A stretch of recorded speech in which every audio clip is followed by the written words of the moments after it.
Vita, you are, the owner of a very, very small football club, the Chennaiyin Football Club. You get to hang out with MS Dhoni and people like, we have a big Chennai crowd here. Where is it? So, there they are. So, how did you get into this? How did you get into saying, okay, I want to own a football club? You just got up one day and said, I'm going to do it? Or how did you start? How did it start?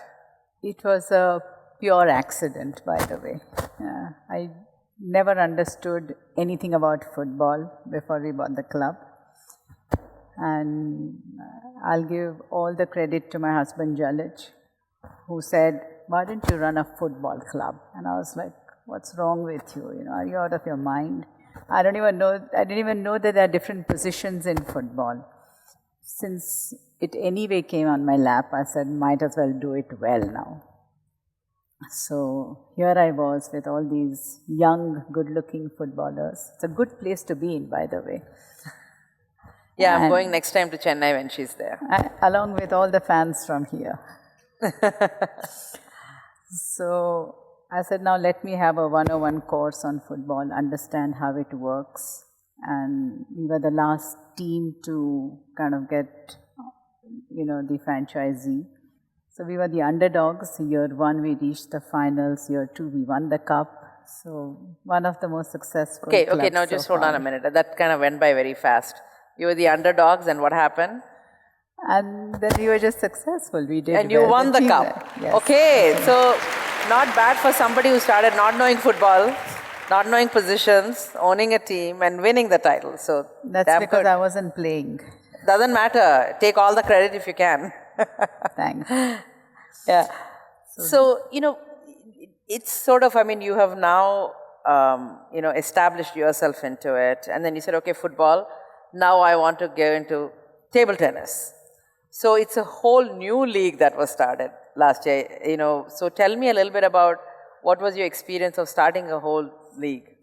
So, in football, we were the ones throwing our weight around and bullying the central team of ISL by saying you guys are not providing this for us in the league and, creating all sorts of problems. But when it came to table tennis, I owned the league. So we were at the receiving end, you see. Okay.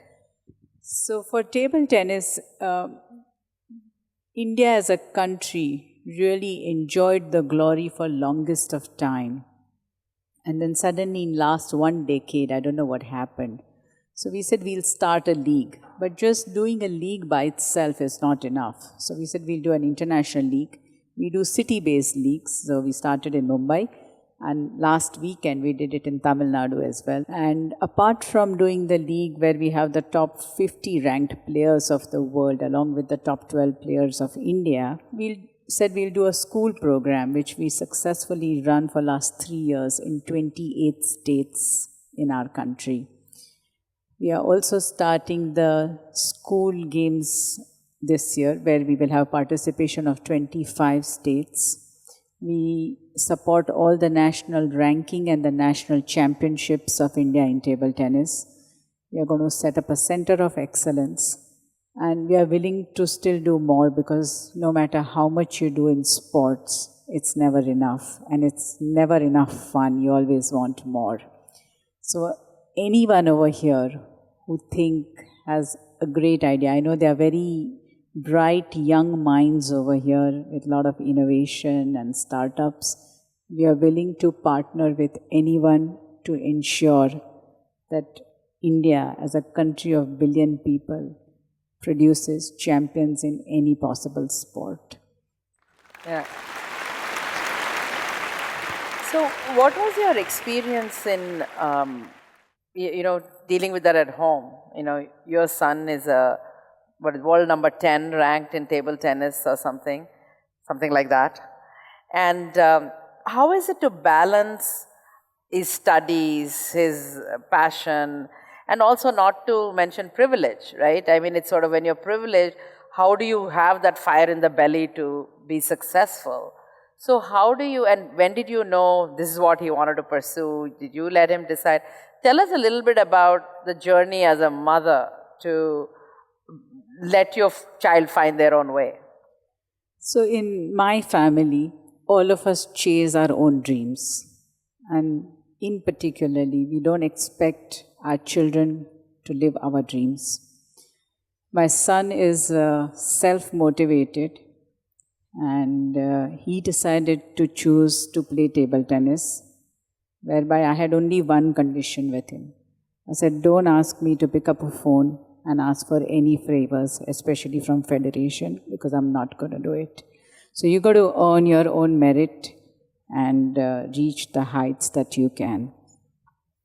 So he started as a swimmer, and well, even before swimming, he used to play about 10 sports in 8 days. And I think this is my advice to all the parents who are here.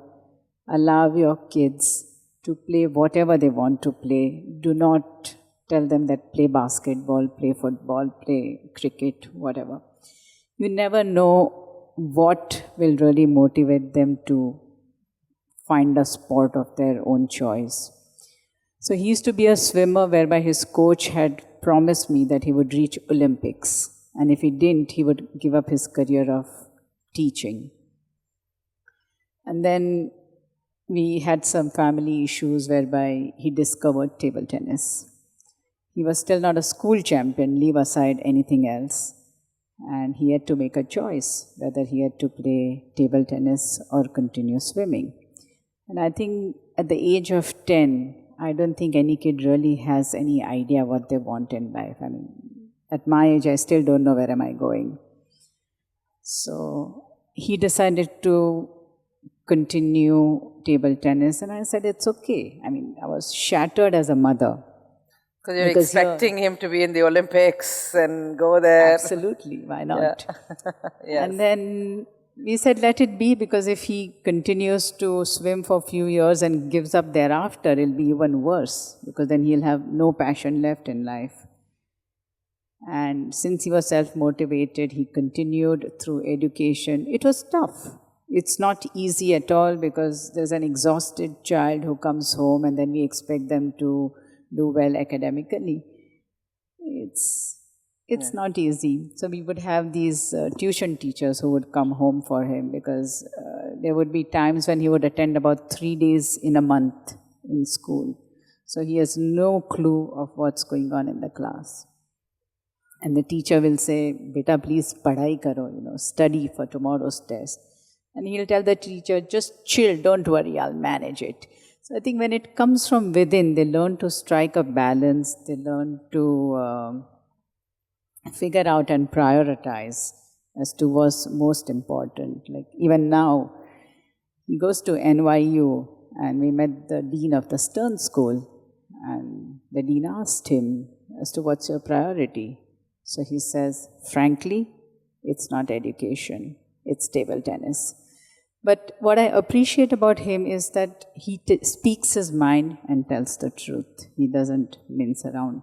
But even now, when he travels about an hour to train, it's a tough one. Yeah. But when there's a will, there's a way. Yeah. I have to tell you this aside story of my friends or my staff. They always tell me that when you want to meet somebody, you should Google them. You should know who they are, which I'm terrible at. So I know Jalaj, her husband. So I went to meet him. And then she joined us, we were having breakfast, and I'm talking about my son wants to play football, I have no idea what to do, he's not interested in education, education is so much important. So she's like, what is your opinion about sport? I mean, I have no idea what she does, right? So I'm like, sports are great, but I don't know, I'm just having this existential crisis about, this versus sport, all this, and she leaves. And Jalaj looks at me and goes, do you know what my wife does? I said, I have no clue what she does. She's running, she owns a football club. And she also, I said, oh shit, and here I'm talking about, is sports really important or not? So sometimes it helps to Google the person before you go meet them. So just FYI. But luckily we got along very well after that, thank God, we're still friends. So my last question to you, Vita, is that you're doing all you're a club owner, from there you graduated to, doing a league, and what's your dream? What would you like to see happen in India? And you're starting an academy in Chennai, lot of focus on young children coming into the sport. So what's your dream for India? We are talking about pole vaults, leapfrogs, where should India go? I think, first of all, we need to make a change at the policy level. We need to make sports as curriculum or part of education so that it becomes a way of life. And I think it's good, many of them will agree that it's important, whether it's for mental well-being or physical well-being. And second is, a country of 1 billion people and we can't get a medal. There's something that we are not doing right. So we have to allow them to really pursue it hard, pursue it well, and make our country proud. And I remember thinking about when China first started playing, it used to be Olympics was ruled by America. And it's really amazing to see somebody who determined. So hopefully India, with people like her and Gopi Chand and Padukone, so many of them focusing on sports, hopefully we will become a sports nation. Thank you so much, Vita. Thank you. Thank you. Thank you.